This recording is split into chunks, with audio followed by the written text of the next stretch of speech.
Hi, I'm Jason from Necropolis Spirits. We're in the Piper Whisky Bar on George Square. This is Hauf and Underinformed, a podcast where we're going to be talking to people around the city about their lives and their experience with whisky so far. So sit back, grab a dram, enjoy the show. Sanj.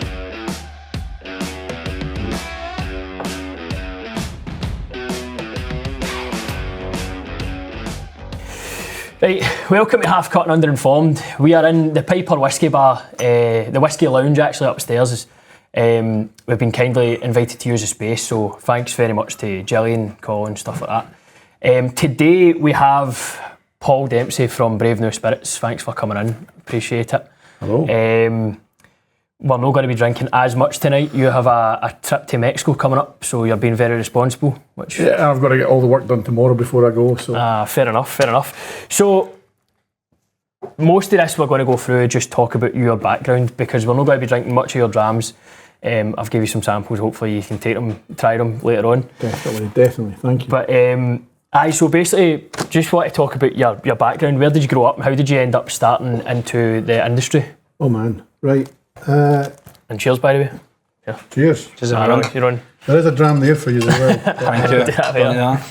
Cheers. I mainly grew up in Fife, but my folks are Glaswegian. Mm-hmm. So I came back through here to go to college, and then various jobs. But I started in the wine trade when I was in my 20s. We're one of the big supermarket suppliers. You know, run around supermarkets to supermarket, quite boring, quite industrial.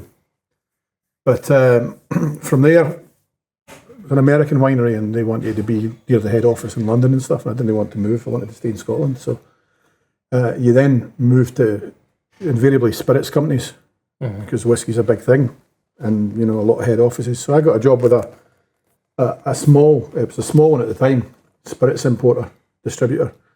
And they worked they imported small brands from abroad, but they had a couple of whiskey clients as well. So we were the original agents for Isle of Arran. So that was the first single malt I worked with. Mm-hmm. That was over 20 years ago now. Mm-hmm. And then over time they got bigger. They got bigger clients as well. We started with Arran. By the time I left, they had Bowmore as a client, and Suntory, the Japanese whiskey. Yeah. As well as some pretty big, big wine labels like Faustino. Jager was one of their clients. I went from there to work for the importer of Bruichladdich, for the distributor of Bruichladdich. And I was there for a couple of years until Bruichladdich got sold. So from that, I jumped to, that was when I went from being an importer or a distributor to working for a distillery, because I was working for a distillery called Speyside. They've got a whiskey brand called Spey. The distillery's just closed down, they're building a new one.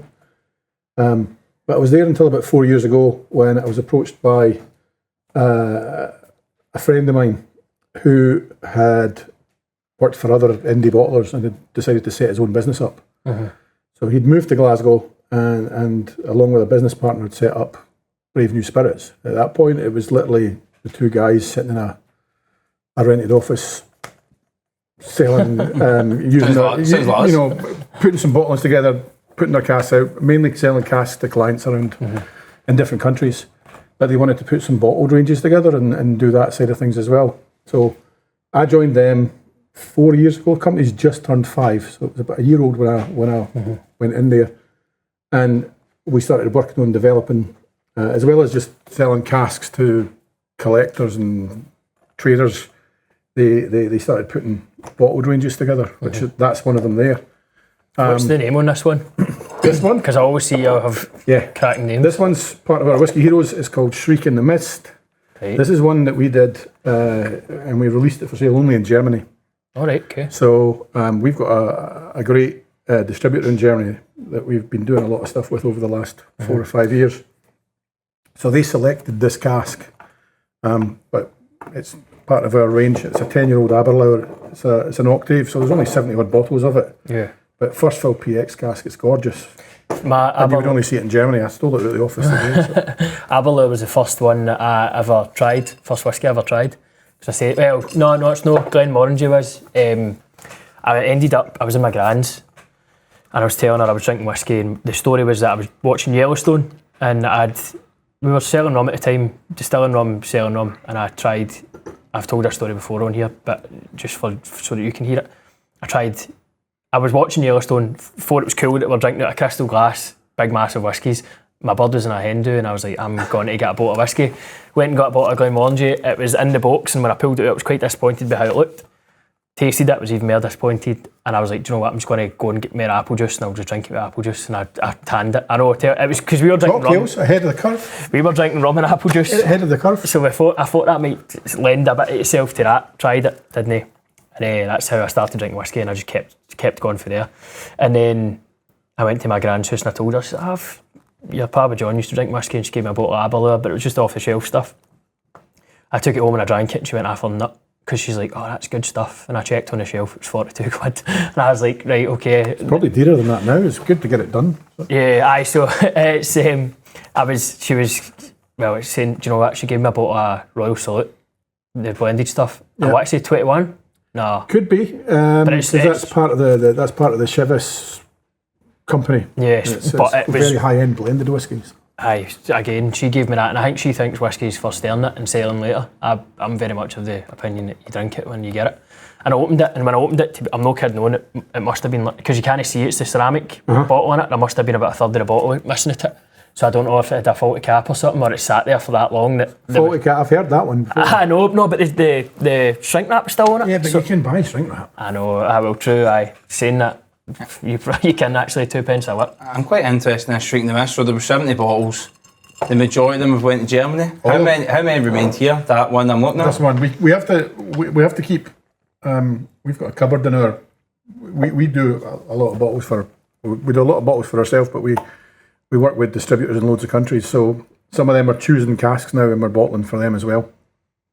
And we have to. I think HMRC say that we've got to keep an archive of everything we've ever bottled. So we've got a bottling room.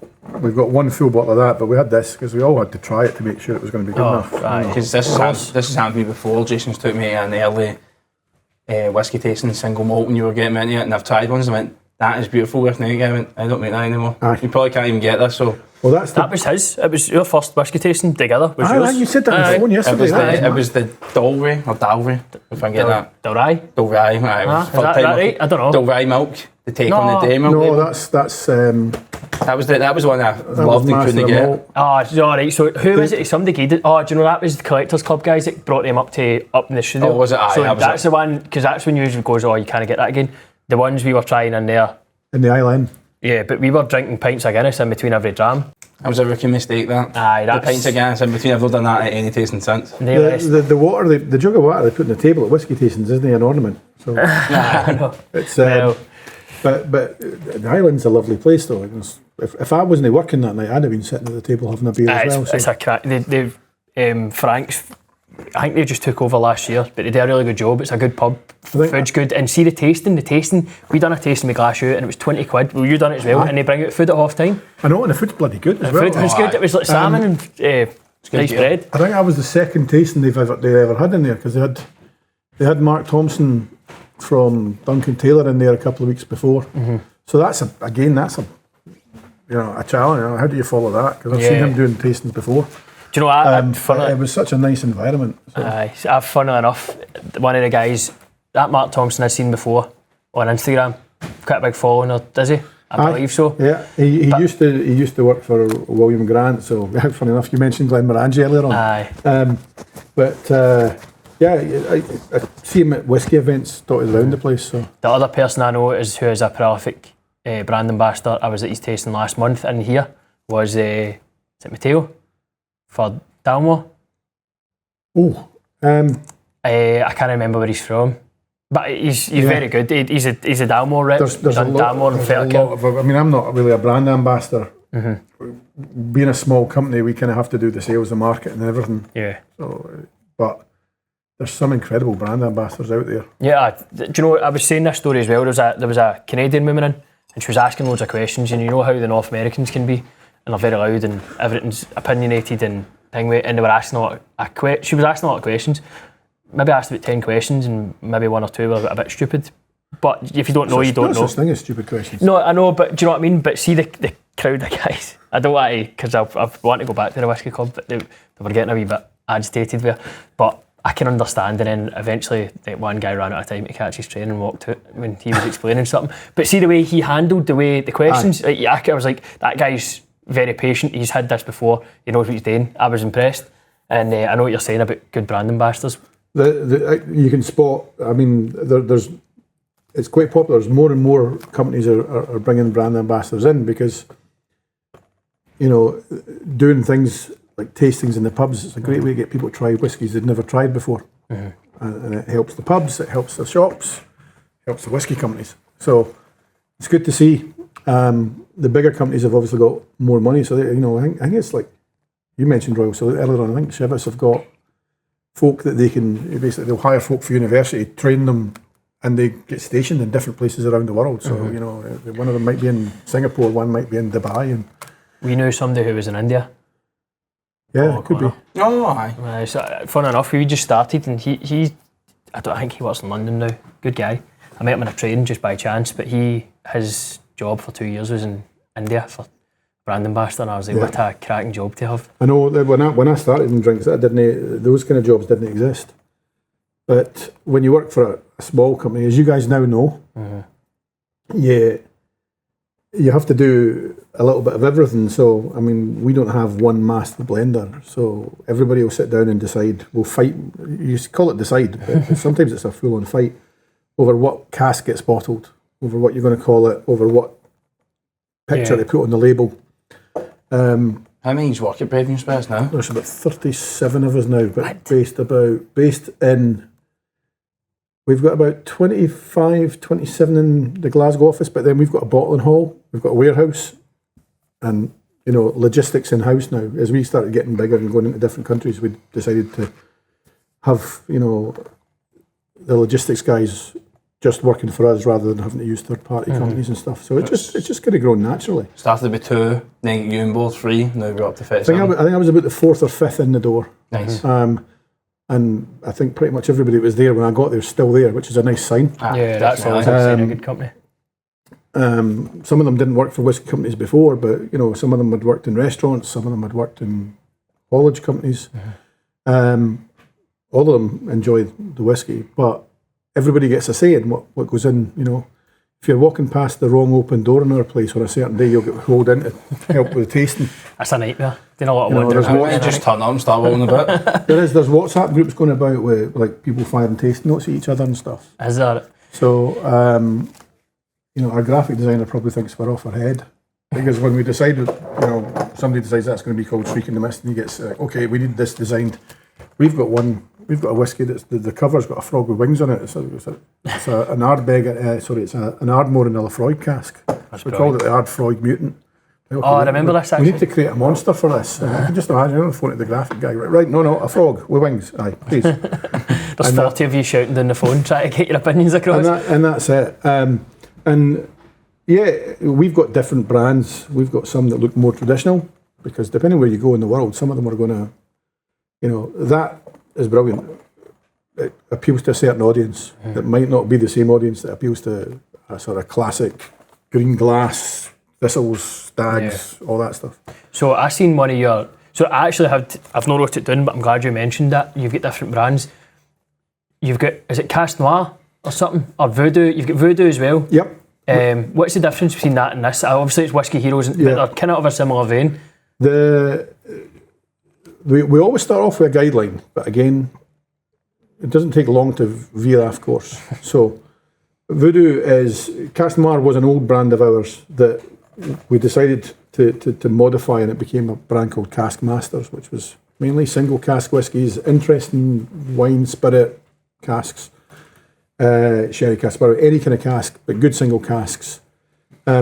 This range, with probably the wildest labels, is the most traditional whiskey. So originally, everything in this Whiskey Heroes range was to be classic distillery and either sherry or bourbon cask maturation or finish. So that's a PX cask.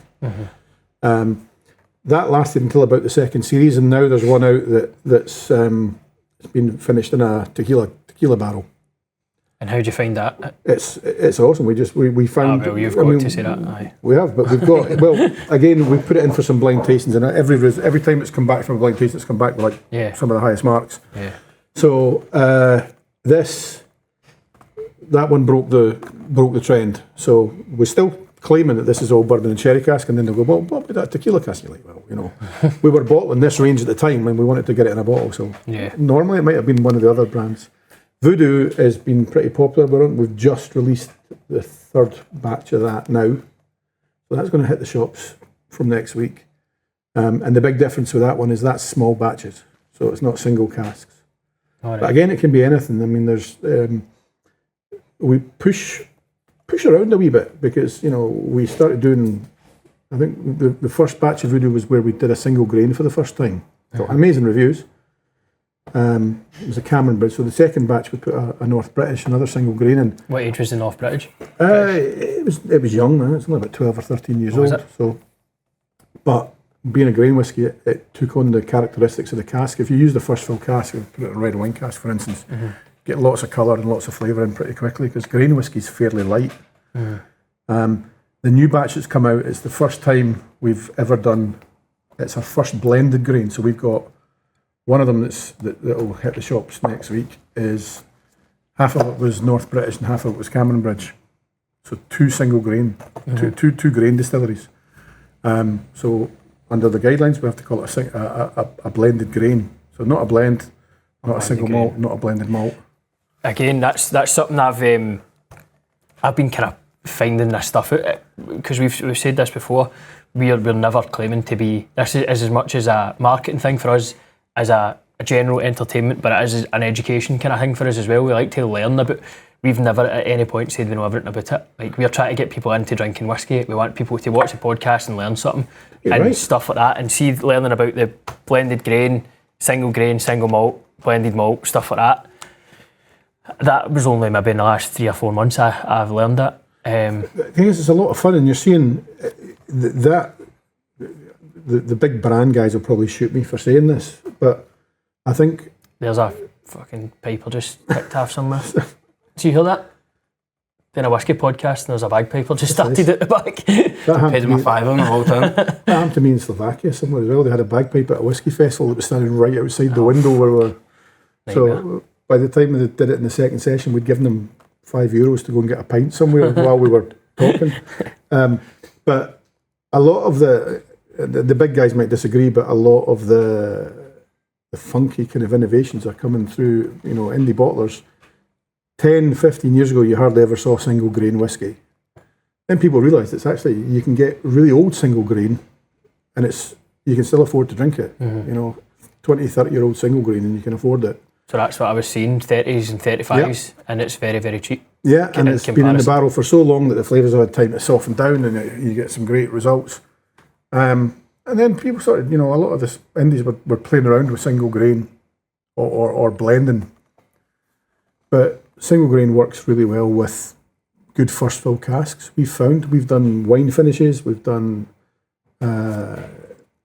bourbon, sherry, what was the one we did?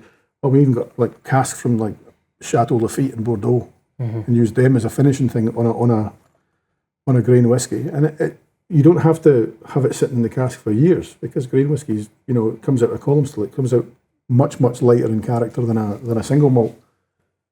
And you can put, the transfer of flavour just seems to be very quick. Great result.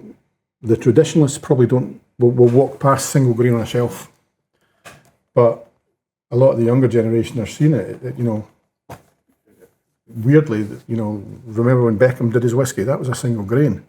And it just... Haig? Yeah, it just drew attention to that from a section of society that probably wasn't drinking whiskey.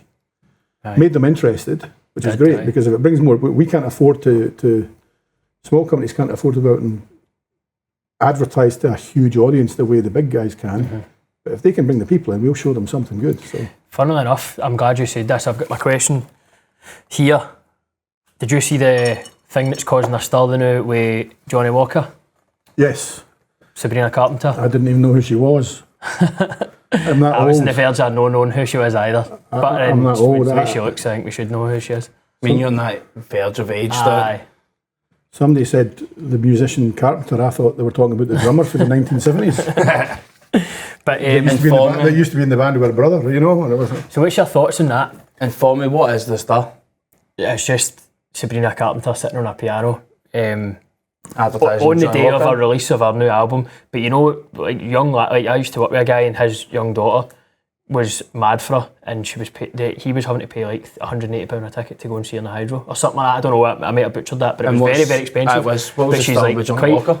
She was just sitting on a hangway, but it was like Johnny Walker's advert. for Johnny Walker's advert. Oh, so she's in the advert? Sitting on a piano with a dram.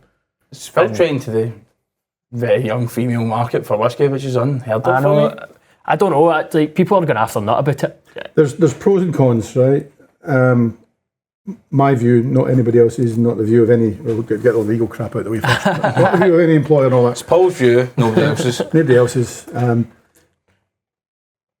it's a bit like the Beckham thing, which was Diageo again, which is the owner of Johnny Walker. If it's bringing more people into the whiskey category, that's a good thing. If it's doing something to promote whiskey outside of the traditional whiskey audience, also a good thing. You know, I do whiskey festivals in places like Italy, and the crowd's 50-50 male-female. Most of it under 40 as well, so there's a whole new audience out there. From what I've understood over the last 2 days, because I was, finger is not on the pulse of modern music, right? She's quite outspoken about certain issues, and I think maybe the advert could have done more to promote that. I saw the advert. It's a very attractive lady sitting on a piano with a bottle of whiskey, and I heard somebody say that it looked like the kind of whiskey adverts from the 70s. It's very kind of old-fashioned and traditional. So we'll see how the advertising campaign goes. Maybe they'll get to do more. Maybe she'll get to campaign for some of the things she believes in. But it's drawn attention to Johnny Walker. Folk are talking about it. I mean, it was a big brand anyway. Do you know what? It's one of the ones. I think there was another one, and I seen it and I watched the advert before I came. That Sydney Sweeney. It's another young lassie, maybe like 25 or something, blonde, and she's wearing jeans, and it's like, people can draw an opinion out of anything, and it was like they were talking about, Sydney Sweeney has good genes, and it's like she's blonde and blue-eyed, and people were drawing opinions for Nazis, and I was like, you can't take that from an advert. I think I've never even heard of her. Do you know what? It was one of the ones. She's in. Called Sydney. What? She's in it. She's in. And she's. Fuck, I'm sounding like a proper old guy here. I don't know what she's in. I've not watched any of her films. Be a fucking turn up for the books if she's a singer or something here, and I fucked it. But people can get offended about it. But I like that somewhere somebody is trying to do something that's not typical. They're breaking the mould. You know, have you seen the movie Lost in Translation? No. Aye. Which is Bill Murray he plays an old movie star that gets paid a fortune to go to Japan and advertise whiskey. It's super, super traditional. He's got the tuxedo and the dinner jacket and all that stuff. And it just looks like a million other adverts from, if you when you do this job long enough, you go to a place and you'll see whiskey archives of old adverts. There's always a guy in a tuxedo, and it's just same again. So I love the fact that I think they can maybe push the boundaries a wee bit more. Some of the stuff that Diageo have done before, the Nick Offerman, I know who you're talking about. TV guy. I loved the stuff he was doing. Just because they were interspersing. You saw the whiskey when he was doing they did a bottling for him, and it tied in with the fact that you were watching his TV show and he's throwing the bacon in the bin and all that stuff. I like that. And there's always something going on. The whiskey industry is massive, and 30 years ago it was all old guys in a bar that were shouting at you if you drank whiskey with anything. If they tell you how to drink it. They were buying the cheapest whiskey and then telling everybody else that they were drinking their whiskey wrong. And then the education side of things come in, so people now know more. You can do tastings in pubs. You can go and get tutored off a brand ambassador, because the education helps. Brings younger people in. There's whiskey festivals in every country in the world now, near enough. Usually attended by young folk who are trying to learn more, and that's the more you know about something, the more you're going to play around. Yeah. So, yeah, I like the fact that there's people out there trying to do things to bring more people in. I think it's correct as well that it is to be fair, I think our fans are majority probably under 18, and I think a part of the situation is that a lot of her album was pure hypersexualised. Yeah. And but then people are complaining about how it's attached to whiskey and stuff and how she looks. But again, it doesn't bother me, and I think somebody somewhere is going, I'm getting a massive bonus because everybody's talking about this. Do you know what I mean? They'll get a massive bonus if the sales go up, because I think the Jager are a shareholder company, so the share price goes up, then the bonus comes. Yeah. You know, and there's recessions everywhere. Everybody's having to pay more for their rent or their mortgages now. So the amount of spare money everybody's got to spend on nice things is a lot less. So anything that's drawn attention to the category, anything that might bring new people in is great. You're right about, because when I sort of, Justina that I worked with in the office was telling me who Sabrina Carpenter was, and I'm like, her fans, are they young? I mean, you know, you've got to be really careful in some countries about, you know, advertising to people that might be under 18 years old. Certain countries in the world, you're not even allowed to advertise alcohol. You know, you can't have magazine ads in places like Lithuania. You know, the liquor stores can't have booze in the window. They've got blacked out windows. They look like mucky bookshops. So you just got to be very careful. But hey, they're a big company. I'm sure they've done all the research that folk like us can't afford to. Yeah. And if they learn from it, we learn from it. And then the idea is that the smaller guys, you know, we can act fast. We can bring new stuff out. If we see an idea we like, we'll borrow it and try and do something similar. Yeah. Do you know, funny enough, this is just off topic. Do you know that video, that famous, is it Richard Patterson? I didn't know him until about a month ago, and then I discovered I was sitting in an airport waiting for the last flight back to Glasgow, and he was sitting he was on the same plane, although he had a seat in the front. I was in the shite seats at the back. So. Did you see talking about, so obviously that he's got that video where it's like, hello, how are you? Do you remember that? Aye. Little brown dog are doing a tasting with East City Whisky Club next week, and it's the guy, they've made a parody of that video. Did you see it? I didn't hear it, but they were next to us at a whisky show in Edinburgh last month, and they had a telly on their stand, and I could see with a fake moustache. Mate, it was a video of I can't remember which one of the little brown dog guys it was, but his name was Richard Patterson, and it's just this guy walks on with a pure tweed coat, and he goes, "I'm Dickie, let's get battered, son." And I was like, "That's the best pattern I've seen in whiskey in the 2 years that I've been paying attention. It was brilliant. I loved it." Have you seen the Macallan one? I've not seen it. No. They all got Teletubby outfits and filmed at the gates, like dancing on the hills outside Macallan and stuff. Like, I love it, mate. That's good. See that's class. Like, again, small company, being as creative as hell. Their whiskies is awesome as well. You know, they're getting hold of. They've released bottlings. I don't know where they're getting them from. They've got some amazing bottlings that have come out.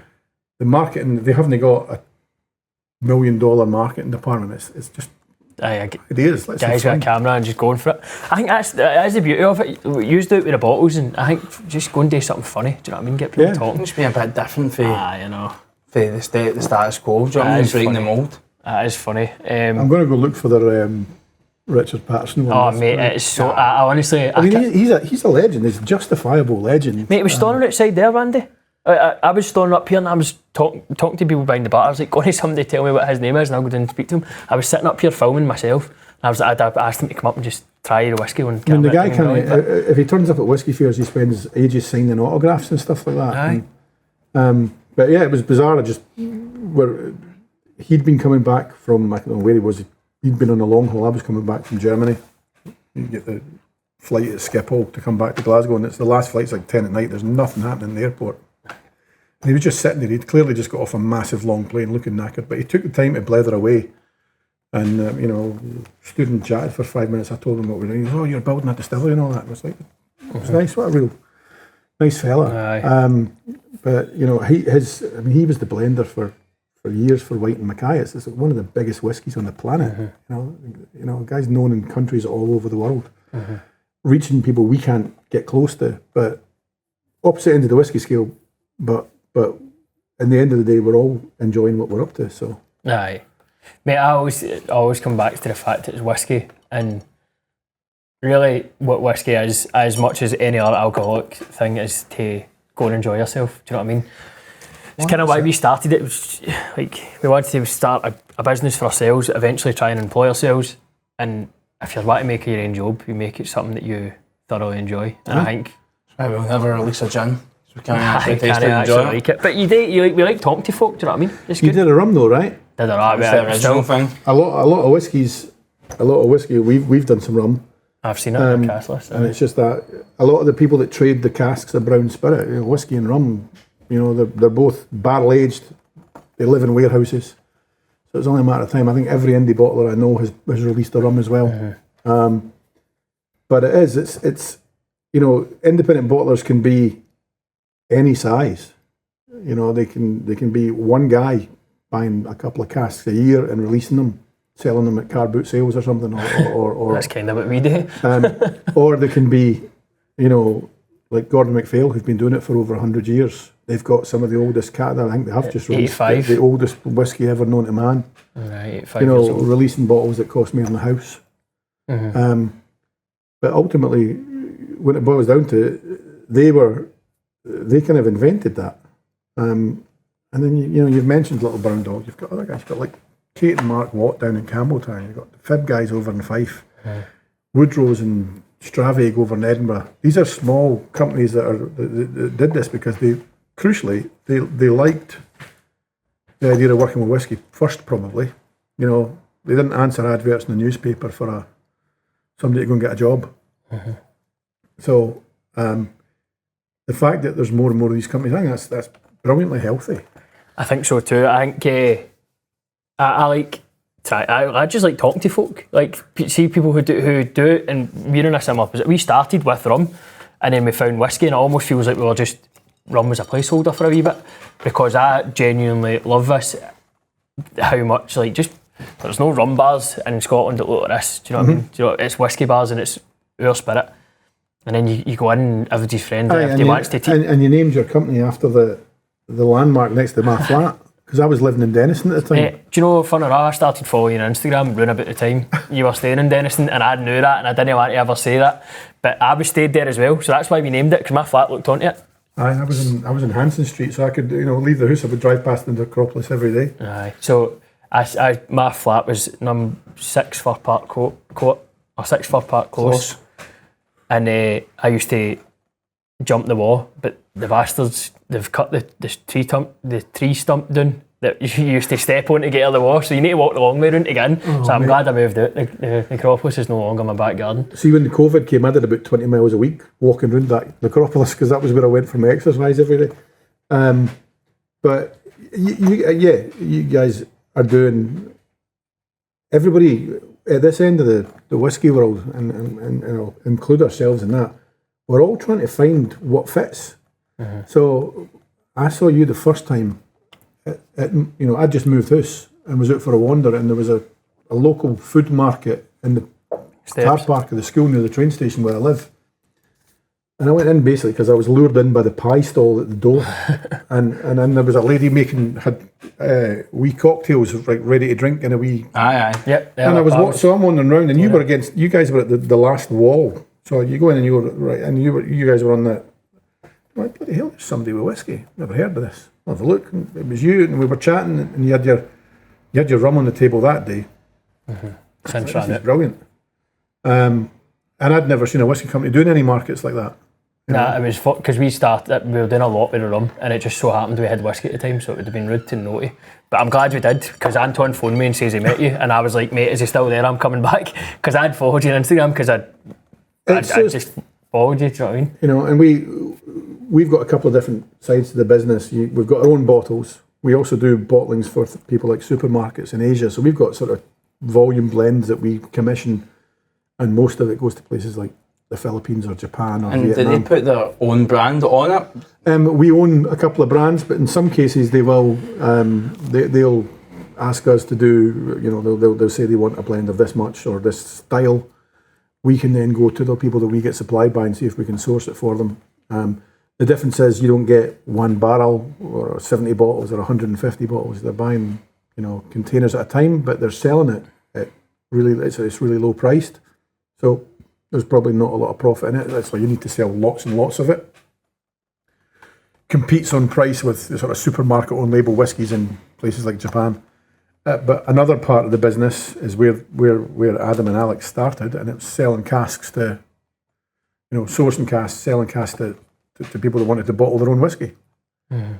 And that's where it started. And, bumping into you guys, it's like I had to, if I hadn't gone back to the office on Monday and sat down and says, I bumped into Necropolis Spirits, it's a Glasgow independent bottler, and I didn't have your business card, that I got shot. And a lot of it is we all talk to each other. It's a small world. I was getting I'm not saying who it was from today, but I got a text message this morning from another indie bottler who'd been approached about exporting his whiskies into a country, and he could see that we were already in that country. He was trying to find out, how do you trade here? Is it difficult? Does payment work? Does the border checks? Is there customs forms that you have to do and all that stuff? And we're all learning off each other, If we can stop him making a mistake, then somewhere down the line he might be able to introduce us to one of his import in another country. It's like rising tide. Yes. That's what I like about this part of the industry. 3 out of 5 podcasts you said that. Is it? We have a half % stake rate in the paper anyway. We all talk to each other, we all share resources. You look at the whiskies they've got in here, they don't just have the big brands, they've got lots of the indie bottlers in here because we're talking to the guys that are running the bars. It's the same if you go into the other whiskey bars in Glasgow and Edinburgh. And it's great. It's like, that's our market research. Johnny Walker will commission a focus group because they can, and it will be very accurate and very expensive, but they can do it. But for us, we try and get the best practice. We'll talk. If one of us have done something that didn't work, we'll tell the others, and then everybody else will try something else. If somebody's done something that works, we'll tip them off. We'll introduce, if we've had a really good whiskey fair somewhere, we'll mention it, because if more indie bottlers turn up, it's probably better for us. So we found something similar when we were trying to start selling rum. Like, nobody was getting back to us for giving us a hand. It was quite annoying, and we said that as well. If anybody comes to us and asks for a hand, we will give them it, because that's, see if you're better or have a better product or whatever. Do you know what I mean? If you have something like that, then fair play to you. But you shouldn't have to go, because we went through maybe about a year's worth of hassle just trying to get started. That'd have been back in 2021, 2022, just middle of kind of COVID. But you were going through all that hassle just to get started, and then you get started and then you still make all the mistakes. Aye, and there's there's companies that will try and help you, but you can never have enough help when you're setting up. You've seen it now. There's a campaign at the moment. I saw a video circulating on LinkedIn today, and it was Alex Bruce from Ardnamurchan and the Dempsey, again another indie bottler. They started off as an indie bottler, campaigning. So it was Alex Bruce and a few other well-known whiskey folk campaigning to try and get the tax rates dropped at the budget. And it's great. That's somebody from a bigger company that's lending their weight to try and get the governments that put the taxes on the products to change their stance. They could well pretend they're bigger and they're bigger than other companies, so they'll just carry on the way they are, because it's more difficult for folk like us to do it. But if somebody like that wants to lend their voice to those kind of campaigns, it helps everybody in the same sector. And the whiskey industry is one of the few industries where you see that. It's very cool. I mean, this probably comes from us all having to go drinking together at some point. I was going to say, I've got questions. I've not asked you any of them, but some of them I'm very interested in. Do you want a wee second? We'll enjoy a wee dram while you look at the questions. Go for it. Have fun with this. Go for it. Aye. Because you keep talking about drinking. Mate, see the first dram with Marcos, I poured about a half pint of whiskey, and I was an idiot the rest of the podcast. I was like, I'm steaming here. Thanks so I very was trying much. to make sure I was... I'm just going to smell this because my car's outside on. But that's a PX quarter, not a quarter cask, an octave, so a small barrel. Oh, fuck. That's good. It's only a 10-year-old, but again, small cask, so huge amount of cask influence. Wood to liquid ratio. That's fucking lovely. Can I see it? Yes, go for it. I can see why when we were getting ready to launch this range, we'd picked sort of 12 casks that we were going to release. Because we never released one single barrel at a time. We had 8 or 9 or 10. I think in this case it was 12. And what happened is we sent samples out to some of our distributors. Our German distributor, like I say, we've done a lot of work with. And they came back and they're like, we'd like that full cask for Germany. So on the front it'll say something like, there'll be a wee flag on the front that says bottled exclusively for Germany. Just where that speaks. Aye. Oh, aye, subtle. And we've done the same now with the Japanese distributor, with our Korean distributor. And we've done a few of these for whiskey festivals. That's brilliant, man. And you've been to all these places, you've been to Korea and stuff like that? You're a sales director, so I would imagine. I don't get to travel as much. It's not as, when you're a small company, you know, it's not cheap to disappear off around the world. But I've been to Korea once, been to Japan once. They're amazing places. It's crazy that you can fly for 15 hours and get out and you go into a bar and there's a whiskey range there that would knock your socks off. Mm-hmm. You know, because there's very few industries where you would see that. You know, there's very few bars in Scotland you can walk into and there's 20 sakes on the bar. Yeah, right? I know what you mean. But you can go into a lot of different bars in Tokyo and there'll be 50, 60, 70 malt whiskies sitting there. Oh, that's impressive, isn't it? You know, and it's the same. Korea's got a very young... it's a generational thing, but they've got a very young spirits friendly crowd. They're building, they've got their own single malt distilleries getting built out there now. But Scotch whisky as a term has just travelled the world. Yeah. But yeah, I'd love it. It's great to see it. I'd love it if, you know, I mean, we're not one of these companies. We have to fly in the cheap seats and stuff like that. So, but at least you're flying. What? At least you're flying. It's brilliant. You know, I often say, like, I'm not a fan of, travel's not glamorous, right? You know, sitting in the airport for 4 hours and all that gets a bit boring. But it's nice. Being in a different country and seeing the response is brilliant. It's worth putting up with all the guff and lost luggage and everything trying to get there. Mm-hmm. When you can go to a whiskey festival, I mean, most of my stuff happens in Europe. But when you can go to a whiskey festival anywhere in the world that's not Scotland, and it's like you're amazed that there's a whiskey festival in Switzerland where they let you in cheaper if you dress like if you come up in tartan. You know, and there's folk coming in with their kilts on and everything. They've all got there's Highland societies in Germany and that's brilliant. You know, it's crazy. It's like bagpipe bands. You hardly ever see bagpipers at whiskey festivals in Scotland. They're all over the European ones. Yeah. That thing with Europe is like the demographic of people who drink whiskey is generally younger than what it is in Scotland. Even though we make it here, we've got all the range, all the distilleries, but still it has that mindset. It's an older person drink. It's the mould that we want to break. It's changing though, because the whiskey festivals and the tastings, that night that you guys had your first whiskey tasting, when we were in the Isle Inn, yep. Nobody in the crowd there was over 45. No, they weren't. You know, mm-hmm. But there's market stats that will tell you whiskey drinkers are in their 50s and 60s and stuff. Mm-hmm. There's another audience out there. And that's the thing when you talk about indie bottlers, and I won't say it again, but I will, a lot of rising tide. You bring out something and somebody tries it somewhere at a party or in a bar and they go, I actually really like that, and they go, oh, it's a sherry cask. And they find out we'd get a sherry cask, or they like a red wine finish. They try it somewhere else. That's just the inn that opens the door to many. As I said, it's like a new part of the map, I describe it. You know. It took me with that tasting, I was just like, wow, I was blown away.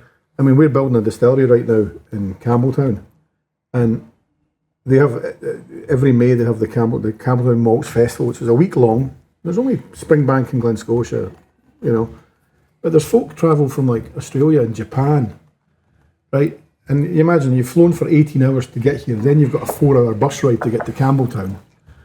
And you can't get a hotel because there isn't that many hotels in Campbelltown, so you're staying in a campsite or you're sleeping in the car. But they're doing that to see where whiskey's coming from. Yeah. And you're like, okay, that's incredible. You know, they'll stand. Campbelltown's a little bit special. You know, they've got the Springbank shop, and there'll be people outside the Springbank shop queuing for an hour to get in because you can buy bottles there that you can't get anywhere else in the world. Not expensive, just super rare, like the experimental stuff, the trial, bottles. They've not got labels on them, just a white label, and they call them the cage bottles. I've heard about that before. And you're only allowed one a day, and you've got to sign the book because you can't go back in to the end of the queue and come back in again. It's like everybody can only allowed to buy one. But the queue goes round the corner half the time. So that's impressive. That's a bit. I was talking about the Dalry Milk. That's like there's 2 bottles in the UK. I love that rarity and exclusivity. Yeah. Like to try something. And it's because you know that nobody else, or apart from people that work in previous bits, probably haven't tried that. But me and him have tried it tonight. Yeah. And there is 73 bottles. It's beautiful, by the way. I imagine they're all sold. I'd love to give you some tasting notes, but me and him are shited. Well, Anton's better than me, but I'm terrible at it. We can't woody chocolate with. We're no experts. Usually we get people doing for us and they try our free, but you put us in the spot. Well, this is like something I actually thought of. I worked for when COVID arrived, I was working for the Speyside Distillery, so and we didn't know what was going to happen. Everybody, my job at the time was working with importers in different countries, and I couldn't fly, couldn't travel. I had friends that worked with whiskey in what they call travel retail, which is the airport duty-free shops. Nobody's flying, nobody's buying. So most of those guys got made redundant. I'm like, shit, am I going to lose my job? What are we doing? And then, somebody discovered Zoom. Like, Christ, genius, we can do tastings without leaving the house. Holy moly, right, okay. Because remember, in this country and in America, liquor stores were counted, I love that, liquor stores were counted as essentials. Keep everybody sane. When COVID came, there was a 3-week waiting list for me to get a delivery from Asda to my flat in Denniston for food. But I could get beer from the Drygate Brewery delivered in 2 hours. That's impressive, isn't it? It was like, but we all started Zoom tasting, and previously, before COVID, you could pay a consultant probably a large sum of money to write your taste notes for your whiskey. And you could almost do them by the bingo card, Christmas cake, shoe leather. That's Christmas cake is one of yours. Somebody's done it for us. Shoe leather, all that stuff. And in COVID, everybody's doing virtual tasting, and we actually came face to face with the folk that were buying the whiskies. The folk that actually opened their wallets and bought bottles, and they could have a virtual tasting with somebody from the distillery, and we would sit in a spare room, and we used to do a thing at Spey where we'd get them to give us their tasting notes. And they were better than the stuff that the professionals were doing. So half of our whiskies, we started like, okay, well, fine. And, we're not having to pay a royalty for this. So during COVID, free copy, Did you do like the car? I seen people do it. There was like you get like 5 minis and you would do it, and then they would go online certain times. Did you do all that? Aye? Yeah, totally. Lots of us did it, and they still do it now because the shops that sold our whiskey were like, can you help us? The customers can't come in at the shop. So, they were getting their bottles, putting them into wee miniatures, sending them out to 10 or 20 people, and then sitting on Zoom one night. Yeah, it was brilliant. I got an education in everybody's wallpaper. Because some folk would be in their living room, some folk had fancy backdrops and all sorts of stuff. The downside is, if we did international ones, because normally, I'm not a fan of the long haul travel, but I love being in different places. And we were doing tasting for an import in America. They're 8 hours behind us, so 8 o'clock at night there. It's 2, 3 in the morning. I'm sitting there, it's pissing down with rain, and there's people on the beach tasting my whiskey. That's genius. This is crap. But it was still getting people to buy the whiskey. And then when COVID relaxed and we could start going out and meeting people again, we all had to convince our bosses that we had to justify them paying for the plane tickets again. Because they're like, well, you've just had 2 years sitting on your couch and we're still selling whiskey in this country. Why do you need to go there now? Why do we need to pay for your hotel? I'm like, oh, come on. I can't keep doing tastings at 3 in the morning. Yeah, exactly. Do you know what? That's the biggest. See, if we ever had that, where we had an export market, that's the most likely I would turn into an alcoholic. Because we run this, and I'm nowhere near being an alcoholic. But see, if I had to fly all the time, I can't go on a plane without getting steaming. You're not the best flyer. You need a few whiskies and a couple of beers. And an absolute shite bag on a plane, and my bird will vouch for it, because we went to South America at the start of the year, and I was on 14 flights, and I was fucking nearly greeting every single one of them. But it's just one of You made it to South America, that's wild. I know I can do it. Like I know I just need to grin and bear it. I'm terrified. The worst flight was going into Cusco because you're flying into a valley. And it's just bumpy as anything. I'm looking, there's people, you can see them, like gone past, and I'm like, I'm loathing them, and I suppose there's a reason that the Wetherspoons at Glasgow airports open at like 4 in the bloody morning. For me, aye. If you're on that first flight in the morning out of the airport, so the first flight's usually about 5:45, and even the Starbucks is still shut. But Wetherspoons is full. Pub's open. And it's full. A nice £9 and they're not pint. buying breakfast. No. So you are a spirits judge. I'm guessing it's just whiskey. No. It depends on the competition. Most of the time it's whiskey. Right, okay. So how did you get introduced to it? About 9 years ago, a guy that was working with my Swiss importer was doing a judging thing, and I think the organisers asked him if he knew folk to bring along. Particularly, they were trying to get Scottish companies to put entries into the competition. It was an international, so rum, brandy, cognac. So this invite arrived asking me if I wanted to join, and I'm thinking this is a wind up, right? Because normally you get a lot of these invites, and they'll be, you can come here and you can go to this fancy hotel, and you'll get to taste all these things. And then the last line of the email will always be like, it'll only cost you £2,000 to come. And they're like, and the last line was like, we're covering your travelling expenses. You don't get paid. But in this case, it was Mexico. It was sort of 9-10 years ago, and I'm like, this is a wind up, surely. But no, it was real. And you do one, and a lot of the folk, there are folk that do loads of this stuff.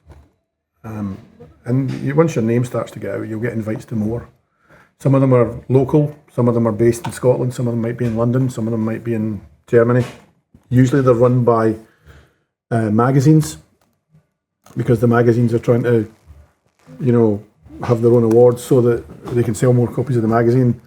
And if it helps the brand, if a brand wins a medal, then that brand might get more coverage in certain parts of the world. Some of the competitions give millions of medals out.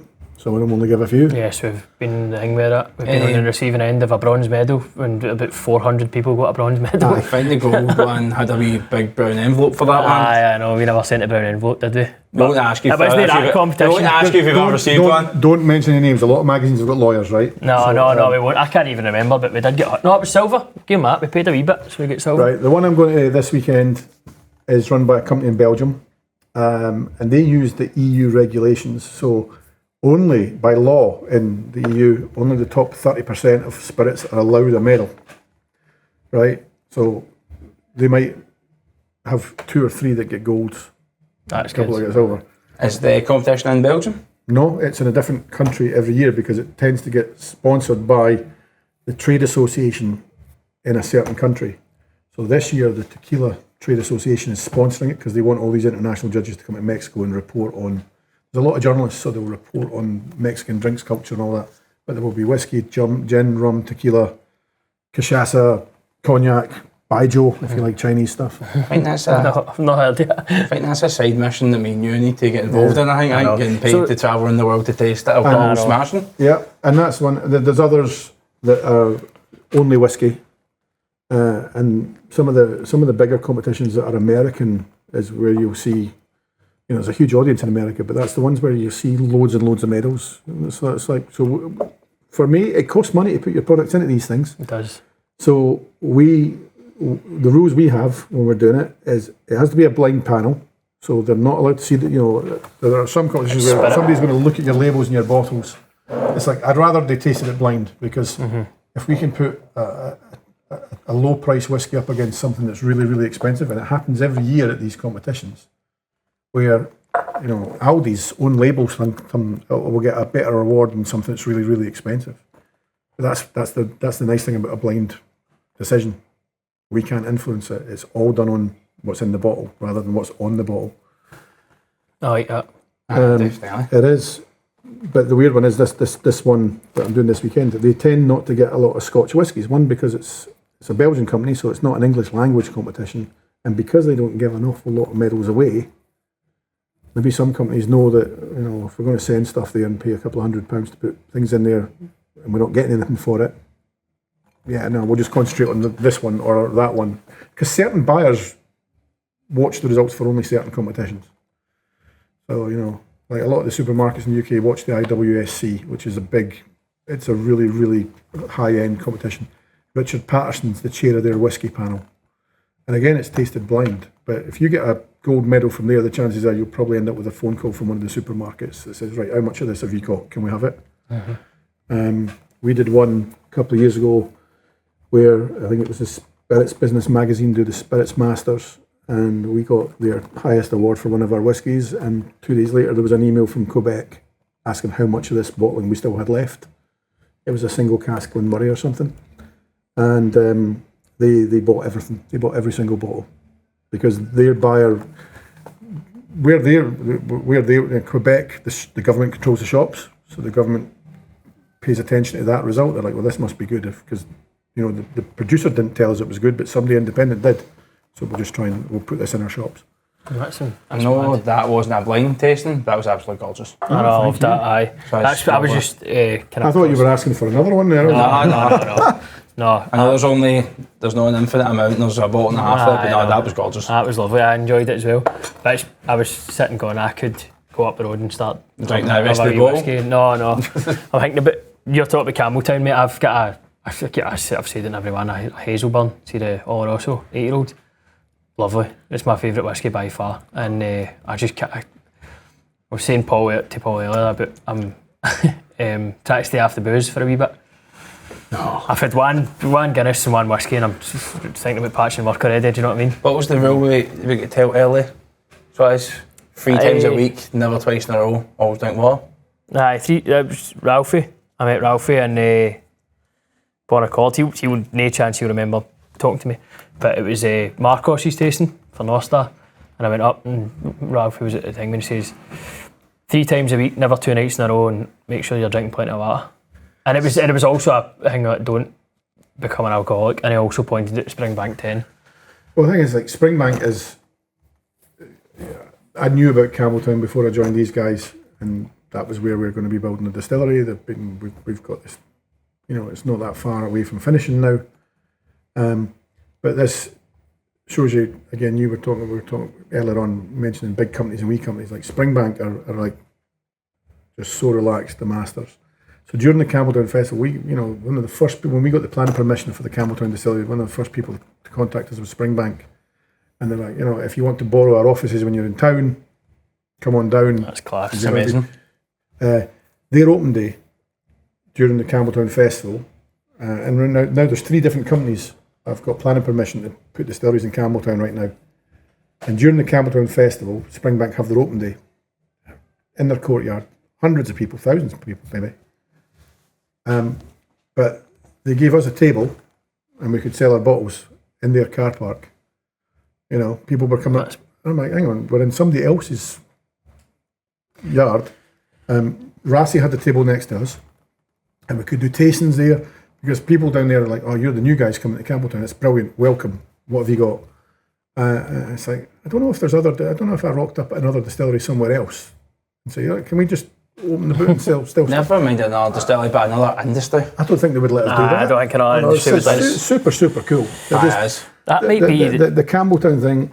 And, we set up the table and the folk from Springbank, the folk from the Canhead shop, what whiskey are based in Campbelltown, so they do a tasting during the festival where they invite other indie bottlers, and there's like 5 or 6 of us will do this wild tasting at the end of the festival, where basically we just all like rip into each other. Really, it was really quite funny. And the guys from Glen Scotia, they all come round everybody else's events. They all come around to support you. It's brilliant. It's how it should be. Mm-hmm. I've not been to obviously get Speyside Festival and Campbelltown and stuff. I've not been to one yet. Dying to go. We had a thin period of time where we had a chance to go. We never managed to get it organised in time. But I would love to do it. I'd love to go up and just experience it. Yeah. I've spoke to folk about it and they talk about it as if it's like a 2-week lads holiday, all inclusive. Well, the thing is, the Campbelltown Festival is like, say I don't know if it's like the 3rd week in May, and then the 4th week in May is the Isla Festival. Bear in mind, is it 9 now? So basically, the Isla Festival is every single day, another festival has an open day, another distillery has an open day. So folk go from Campbelltown, and you get there, and Monday might be Lagavulin, and Tuesday might be Kalila, Wednesday might be Bruichladdich, and they just go, boom, boom, and each distillery's got a special bottle for that day. And folk are just loading up on this, and they've got bands playing in the car park, and barbecues on the beach and stuff. That's mad.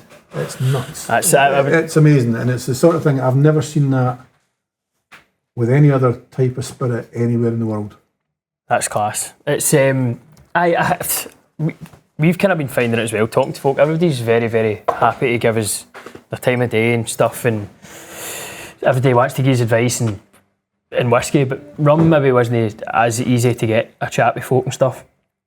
I do want to ask you about Jägermeister, because I've been talking to you. I had this written down, and then you were very, very, very clever. Oh, what? For talking, you just ran through the whole. All my questions were defunct after you went through that. I was like, no, here we go. That's all right. But you're good at you're good at telling your story. So, also, in fact, before we leave the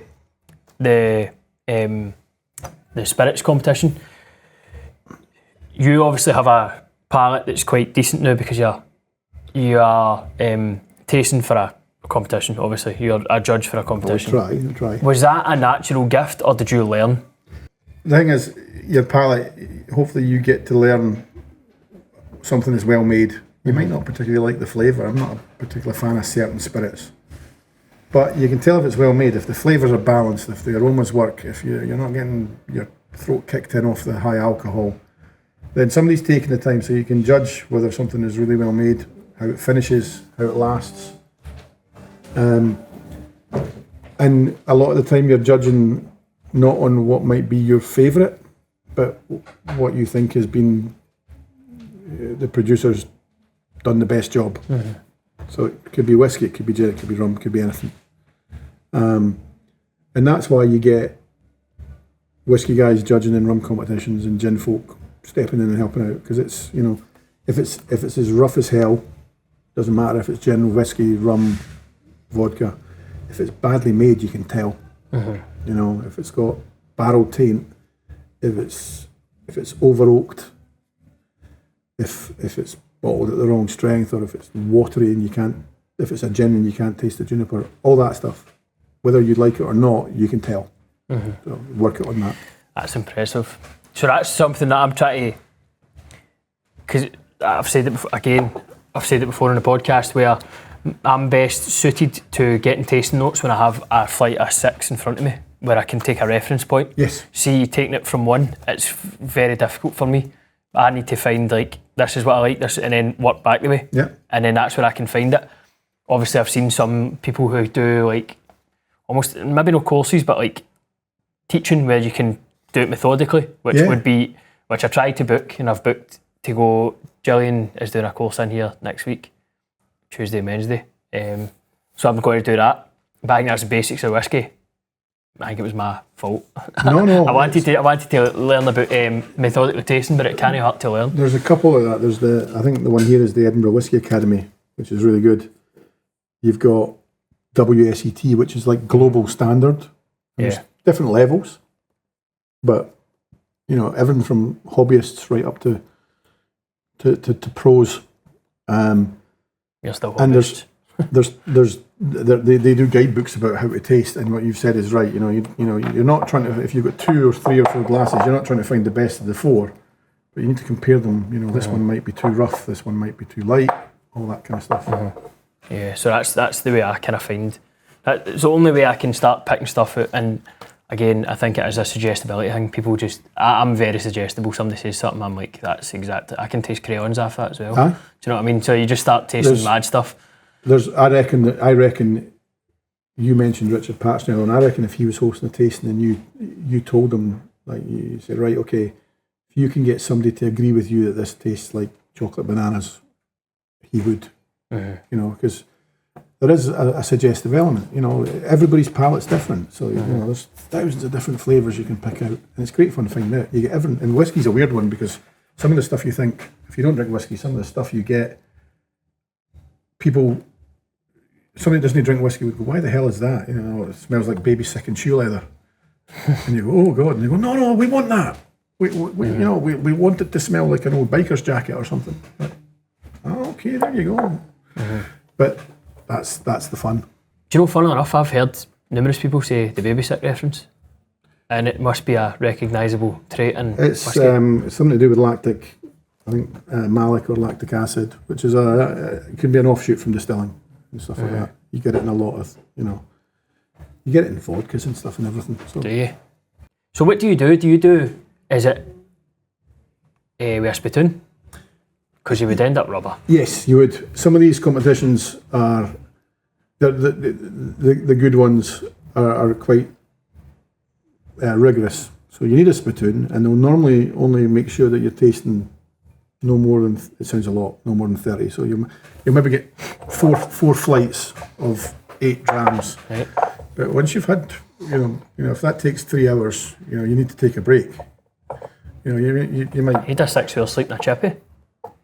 Sending it for chips could be a good idea. But that's exactly it. The whole idea is that you don't, because it wouldn't be fair to the people that have paid to put their spirits in to get judged if they were at the end of somebody that's had a 4 hour drink spree and they're using a spittoon. Because by that point they probably even couldn't write their notes on a bit of paper. So what do you feel like when you get to the end of that? Because no matter how much you spit, surely there is a element that you are intoxicated by the end of it. No, well that's what the spittoon's for. I know, but does it know, even though it's in your mouth and you're not swallowing it, does it no transfer? No. No, I mean contact high. No. You could probably hit some people, but there using the spittoon is pretty much an essential at these things. You get tiny little measures. You're judging on colour, aroma, flavour, finish. You need to pick out the notes, and sometimes the producers are paying to what you write down as well, not just a score, but what you might write down about what you detect. In some competitions, the producer can pay to receive that note. So if a judge says they think it's rough around the edges or they think there's too much of one particular flavour, then they can use that when they're putting the next whiskies together, the next spirits together. Maybe they can take some of that feedback. I'm finding, sorry, I'm asking a lot of questions here about this stuff, but it kind of interests me, and I think if it interests me... I can guess some of your whiskies are going to be in some of these things soon, so... No, we've not got enough money for that. Some of them ain't that expensive. No, I know. In the Ernie, funnily enough, we did get recommended to go and do it. But I'm just kind of intrigued by how it all works. Yeah. Does every judge have every dram? If you're in like a category or something, is it so that you have like a mix? They do things where you might get. So the last one I did was in Edinburgh, and they had like 10 tables, and judges. Some of the judges were buyers, some of them owned shops, some of them were producers, some of them were journalists. So maybe they've got a different thing that they're looking for. But there'd be like 10 tables, and this table would have peated blended whiskey, that table would have unpeated. But they might switch them around, so that the flight that table got might go to another table as well, and then they'll compare the judges on the two tables to give them a sort of fairer thing. Yeah. But you don't really know. You write your scores, you send them away, some of them, and then in the back room somebody is tallying those scores up to find out which ones get the... Do you find people get marks. Dropped from being a judge for maybe having wildly different scores from other people? There's a lot of people do judging. It's dead interesting. I mean, there's a few people that are almost like professional judges. I mean, I'm not. I get invited to do a few of them, but I think if they can tell from the results you're putting in, if you're biased towards a certain thing, if you're giving every peated whiskey 95 points and every unpeated whiskey 60. Then they probably wouldn't invite you back the next year. They want to see what your notes are. But every competition is different. They've all got different criteria. And do you find some are more money-led? Well, ones I don't really want to ask that. I mean, like, do you think there probably is that kind of, as you say, magazines? It's a level of advertising. Sometimes. Yeah, the magazine. What'll happen is, especially the ones that are run by magazines, and there'll be journalists. The journalists will want to sell their story to the magazine. They want to document it. The magazine needs to sell copies to survive. The magazine will have an award show. They might want the producers that win the medals to put adverts in the magazine. So if you get a gold medal from Whiskey Magazine, then they might come back and say, all right, we're doing an article in 2 months' time about the whiskies that won the best awards. This is what it costs for a wee advert. Do you want an advert? Do you want a review in the magazine? Do you want to get involved? Sometimes you can get some great free publicity, and sometimes you might want to. If you win their whiskey of the year, then yeah, by all means. Oh yeah.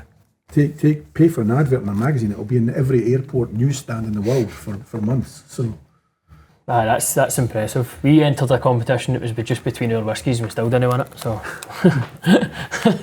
but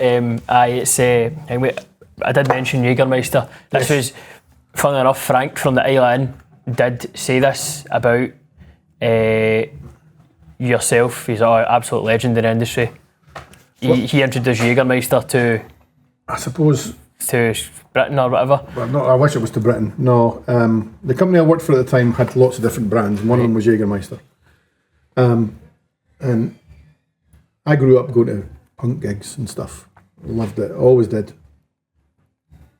Getting drunk and going to gigs was a big hobby of mine in my younger years.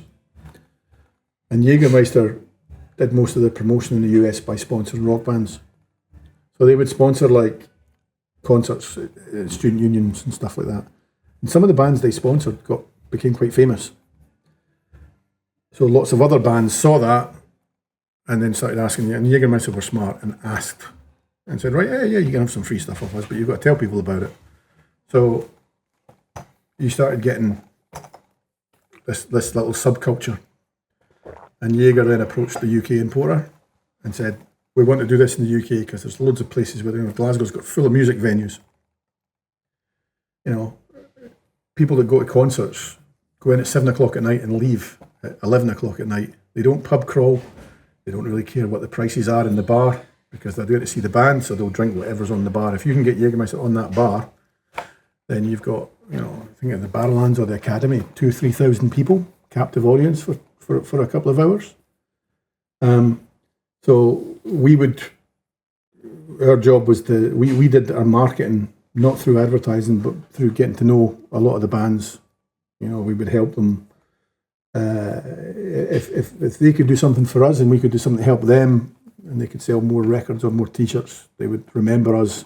If a venue made more money when that band played because there was a booze promotion or a promo going on, then that band's got more chance of getting asked to come back and do another gig. Especially if you're a small band and you've not got tour managers and stuff like that. So you think a place like King Tut's, and they're relying on the bar sales. So if we can do something in the venue and the band can do something on the stage that the bar makes more money from, then they'll get another gig out of it.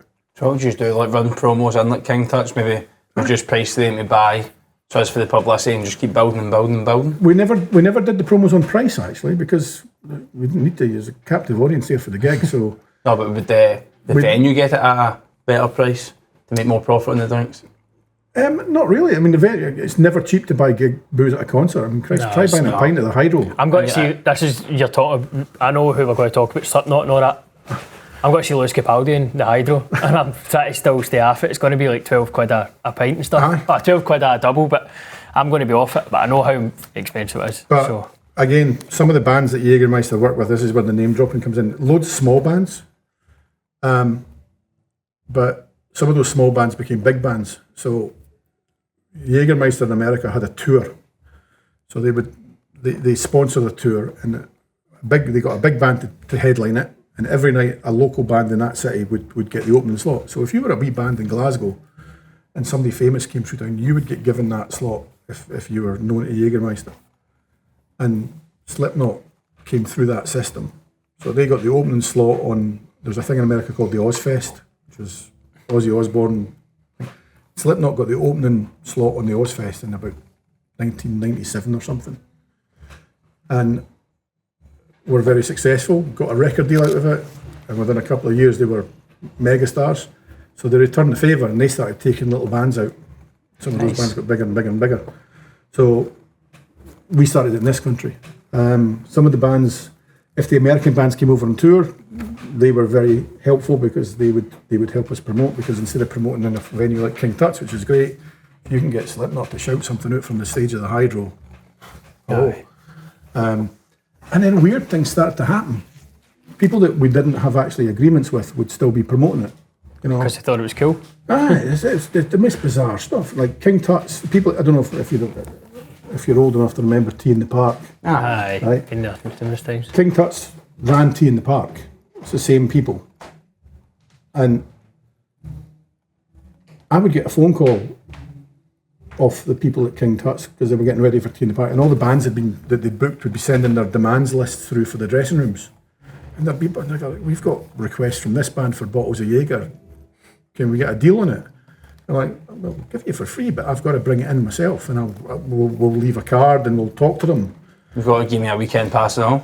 I did. I've got a pile of them. So we would turn up and we'd go in and they'd tell me which bands had asked for it, and we'd put a bottle in the dressing room, and I'd try and get hold of somebody that knew them to introduce us. And it just worked really well. It got us into lots of venues, lots of student unions, and it went from being a tiny brand to a huge brand in a couple of years. What a job that is. You saw some crazy stuff. I mean, like, you know, the biggest bands that Jager worked with were people like Slayer and Slipknot. But because of that, you would get into crazy things like, you know, the Kerrang Awards and all this kind of stuff. Things that you think most brands would have to pay thousands and thousands of pounds to get to. But they did. That's brilliant, man. And, you know, you'd always get big brands that would pay and try and write into the contract that they wouldn't. But you can't stop somebody pulling a bottle out on a stage if it's something they like. Oh, aye, definitely. You know? What?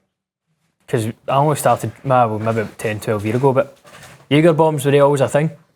Not really. They were in Europe. There's a million people that all claim they invented it, and I don't think nobody ever knows exactly who it was. But aye. Red Bull's Austrian, Jager's German. Red Bull were doing loads of stuff on ski slopes, and if you ever go to Austria or Switzerland, there's loads of the bars sell little bottles of Jager, and they were mixing the two together. I was going to say my first experience Jägermeister, me and my dad would go to Austria and we'd go snowboarding. And I was only 12 and 14, we went twice, and it would always be 6. My dad and his mates and their sons, it was dad's and lads snowboarding trip, and they would all have bottles of Jägermeister. And you'd ask, well, what's that for? Like, just to warm us up going down the slopes. It's one of those things, like I say, everybody claims they invented it. It's one of those things that it physically couldn't have been invented by a marketing guy or a focus group. You had all those, if you went to Austria, so you've seen all the bars halfway up the ski slopes, you know. Red Bull were promoting in those bars, so were Jager. It was going to happen. They crashed together. In America, Red Bull were going into all the student unions and the frat houses, which is where Jager were as well. It was the first band that ever did anything for it. And they were never ever officially, thing with Jager was Metallica, when they were all still drinking. But there was never an official endorsement. Other bands saw Metallica waving bottles around and thought they must be getting stuff for free. And the Jager guys were like, yeah, we'll just give them stuff for free. I think Metallica are endorsing us or not. There's nothing to do with What them. a band to start you off without actually even need to pay them. But that was it. It was just, you know, they always had it on their riders, they always had it in the dressing room, and everybody saw it. And you're like, what's this brilliant free advertising? And then bars start popping up with you get the Jager at the machine and it's the right temperature and all that. Aye. So that was it. If you were going to launch a brand now, you probably couldn't do it again, because it was like a sort of natural thing, and we just didn't stop it. We didn't. It's a perfect storm, I think. Yeah, we didn't. You know, we just helped it along. Guessing there was no regulation around about that point as well, because now you're starting to see responsible drinking and stuff. But back then, there's always been regulations. You just have to be very careful. You know, obviously you can't promote to under 18s, but concert venues are fine, because normally they check the ages of people going in and you get a wee wristband. So if you're old enough to drink, you've got a wristband. What we had, you know, right from the start, we had things like guidance on social media. So promo guys, you shouldn't put pictures on the website of anybody drinking out of a bottle or throwing bottles into the crowd. You know, that's a really, and we wouldn't sponsor any bands that we knew had a very young audience. So, you know, at least you've got morals. No, can take note, Diageo. Sabrina Carpenter's songs are definitely not for kids, man. No. But yeah, we wouldn't. I mean, we got approached by a lot of bands, and we would like, no, you'd go and see them in concert, and you're like, at least half the crowd here is under 18. There's no way we couldn't. You know, it's much better to go and promote at a Motorhead concert where everybody's 35, 40. Mm-hmm. You know. Who is just playing in Edinburgh recently? Were you there? No, AC/DC. Oh, AC/DC. Was it Sabrina Carpenter? No, I was talking AC/DC. Well, they've got their own whiskey. Did they? AC/DC they've got their own everything. That's what I was going to say about. I'm not going to mention particular names, but you've got all the famous people who have whiskies, rums, tequilas. It's a natural progression, but you're like, bastard, I wish I had money and people that knew knew who I was to the extent that was, you would obviously do it. There's certain things though. So you've got some musicians in rock bands who I think you can tell if they're into it. So there's some of them that have went and bought distilleries and went and bought the guy for Van Halen went and built a tequila distillery down in Mexico and then sold it for a ton of money a couple of years later. But he did it because he liked tequila and he had the money to build the distillery. It was his. But there's others where there's like any number of reality TV stars, and I think they'll just sign and do an advert for anything if you pay them enough. Yeah. And sometimes you can tell if it's the whole thing about the Jager thing. We weren't paying the bands money; we were just helping them out when they needed it, and there was a real organic thing to that. Nobody was getting a paycheck, but we were helping certain people. The bands were getting stuff that was helping them, and we were getting stuff that helped us. So, have you got a favourite person that you met, or a favourite band, or a favourite night? Did you end up ever getting on it with them? Aye. Quick. Yeah. There's loads of brilliant ones. And you can name drop for hours, but it's actually a lot of fun with some of the smaller bands that maybe nobody's really heard of. They were a lot more fun because they didn't have PR guys, they didn't have roadies and tour managers. Security. Didn't have PR guys telling you couldn't do that photograph or that. A lot of fun, The bigger guys are amazing and you get to see some incredible sights. And funny thing is the public stuff versus the private stuff. First time I was backstage at a Slipknot concert, and they had all the wives and kids with them. So backstage, they've got their wives, their kids, they're having nice meals because they're quite wealthy people now, and it's all very. And then the lady from the radio or the PR company comes in and says, "Right, we're bringing in some competition winners. They need autographs." So then they all start swearing and behaving like you expect them to behave because it's an image thing. And it's just like, hang on, 5 minutes ago you were talking about buying some paintings for your new house. But that's amazing. How far did you travel with that? We did that for a couple of years. I've still got friends that do it now that are working for road crews and stuff. But did it for a couple of years and saw gigs mainly in the UK. But if I was on holiday, and it's like you get to know them. So I was on holiday in America at one point, and I saw a band playing in the House of Blues in Las Vegas that we never worked with, but I knew they were on a record label that was on it. That was a band that was on the same record label, and I was like, okay. So I sent a text message to the lady from the UK record label, and 10 minutes later, my name was on the door at the venue in Thingway. You didn't get to meet them or not, but it was a free ticket, so I think it's nice night out. Definitely. That's brilliant. When I saw the price of the beers in the club, though, I had to I'm glad I got the ticket for free. So. America's mad for stuff like that, isn't they? I don't know what's a better job, judging a spirits competition or working for Jägermeister, selling them. I'm into the What's your preference, actually? It's a combination. Neither of them, at the end of the day, it's a brand you work with, and we didn't own the brand. So at the end of the day, if it gets too successful, then the brand goes off and does its own thing, and that's what happened. Yeah. So great fun while it did. You probably couldn't repeat it. The judging spirits competition is great. It's nice. You get to meet amazing people. You get to go to some pretty funky places. You don't get paid. That's the downside. But they'll cover you. A lot of the time they'll give you. They'll cover your expenses, or they'll buy you dinner or something.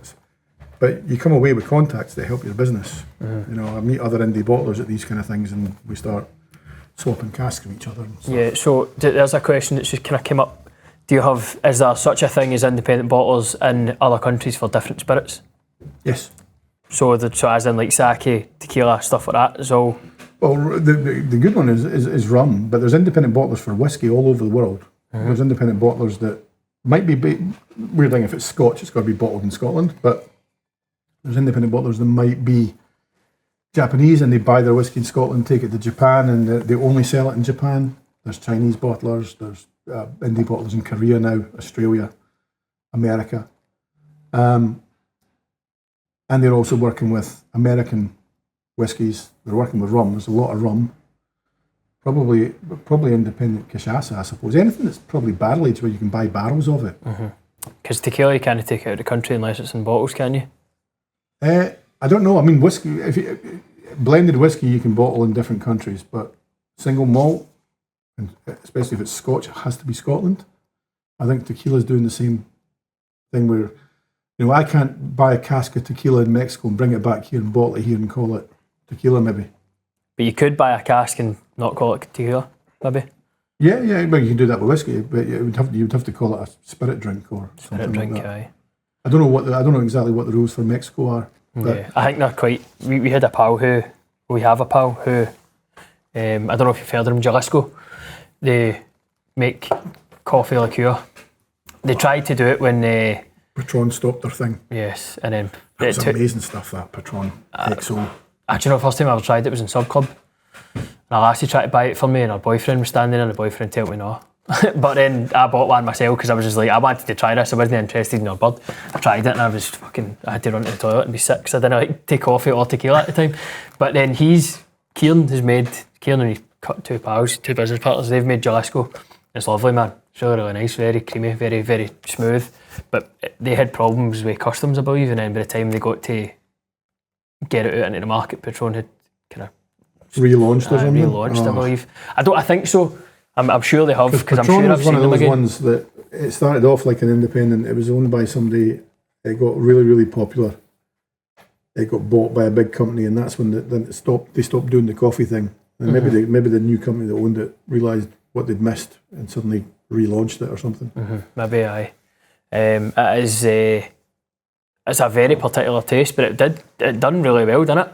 It did. You said you were part of it as well, didn't you? It was they were one of our clients at that importer company. So we had that totally different audience. It was going into a lot of cocktail bars. The bartenders led the way on that. They knew there's certain spirits, rum's one of them, and I think tequila's another, where the education is the bartenders. So the bartenders were doing stuff in cocktails with it before.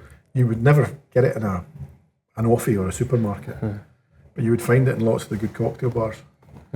Right, we've got 5 minutes. I'm just going to ask you quickly because I want to ask you about Witchburn.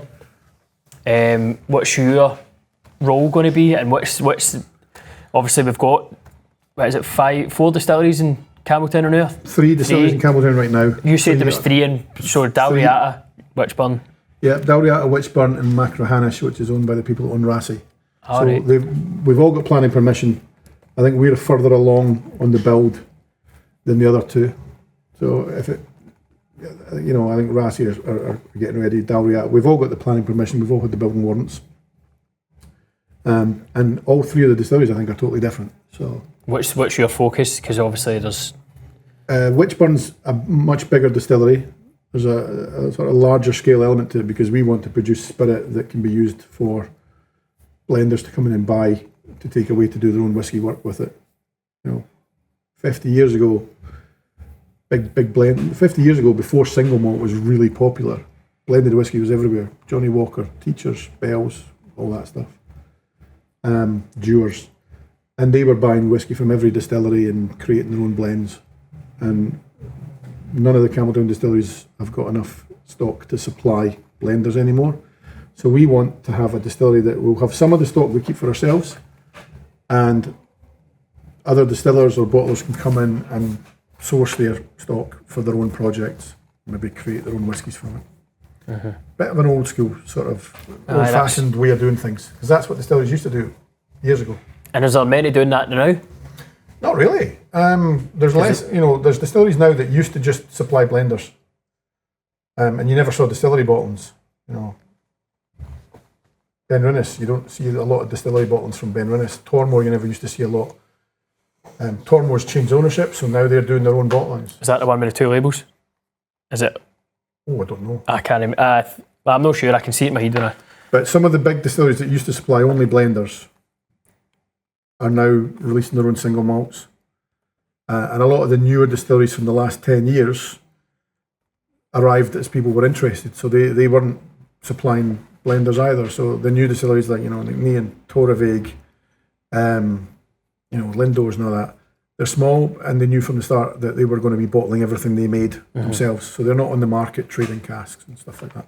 So we've sort of combined the old-fashioned way with some modern Well, we've stuff. got to do something different. As I said, we're a bit tight for time now. I'm going to do I've got 4 quick questions. they're not including the company that you work for, right? 5 quick questions actually. What was your favourite job of your career? Not including the current one. Probably getting to work with brands like Jagermeister and hanging about in places I never used to see. Right, okay. What's your favourite or go-to dram? Oh, that's a toughie, man. But you can go region, cast type, something like that. You don't need to name a particular. Probably lightly peated, so maybe Kalila or even lighter, Procladi or something like that. You've done a few Kalilas, haven't you? We've done a lot of Kalila. It works really well with whatever casks you use. You can do great cask finishes with it. Aye. Right, okay. Favourite pub? This is, you don't need to say the whiskey. Gillian's not here, so she's not got a camera, and we've checked for microphones. Well, this is my first time here, up the stairs. It's great looking. Beautiful, isn't it? Aye, it's lovely. Very, very nice pub. In Glasgow, I would say 2 that I'm probably familiar with, the Bon Accord and the Pot Still. Do you have a different pub that's maybe not a whiskey bar necessarily? In Glasgow? Probably Solid Rock Cafe, down at bottom of Hope Street. All right, okay. Nice. Great place to go for a pint before a concert. Anton's probably more likely to know that then. And finally, what's your favourite country to work in, because you've done so many? Can't say Scotland either. No, I've only been there once, but it totally blew my mind. Japan. Everything's so different, you know. It's like I came home and immediately was like, right, how can I get back? How much does it cost to go on holiday there as well? I was there for a trade show. Wow. What'd you make of a whiskey? What, Japanese whiskey? Yeah. Japan's been making whiskey since the 1920s. They're good at it. Aye, I've seen that. There's distilleries there that's over 100 years old. Yeah, they know what they're doing. It's not there's lots of distilleries that are new, but the big ones, Suntory. The guy came to Scotland to learn how to make whiskey in the 1920s, and took it back to Japan. The attention to detail in Japan is brilliant. So well worth a visit. Definitely. What a cracking way to end a podcast about Scotch whisky is talk about how good Japanese whisky is, isn't it? How good whiskey in They learn for the best. How good whiskey in Japan is. Aye, yeah. Doesn't need to be Japanese whiskey. Yeah. I've Well, had some brilliant Scotch whiskies in bars in Japan. So but do you know, funny enough, I heard. No, I'm going to start talking again for another 10 minutes. Sorry. Right, thanks very much, Paul, for coming. I really appreciate it. Thanks to the Piper for having us. Thank you for watching. If you've managed to get it that far, I'm not really sure if that was enjoyable to watch, but I enjoyed talking to you, Paul. It was thoroughly wake them up. Interesting. As usual, you can click the link in any bio to purchase a bottle. You can go and watch the story, enter your details when you click the link in the bio, and that will give you a chance to win a bottle of free whiskey at the end of every month. That's literally all you need to do. So thanks again. Hopefully we'll see you next week. Cheers, guys. And these are great drams, so please support your independent bottlers. Thanks very much for saying that. He's not tried them yet, but thanks for saying that. I tried them in the Steps Market. Oh, did you? Alright, well, that was a great dram. Wasn't a blind tasting, but you tried them. Best luck to the Germans. Hopefully they can get a bottle. Nice. But thanks very much, Paul. Cheers. Cheers, Paul. See you later.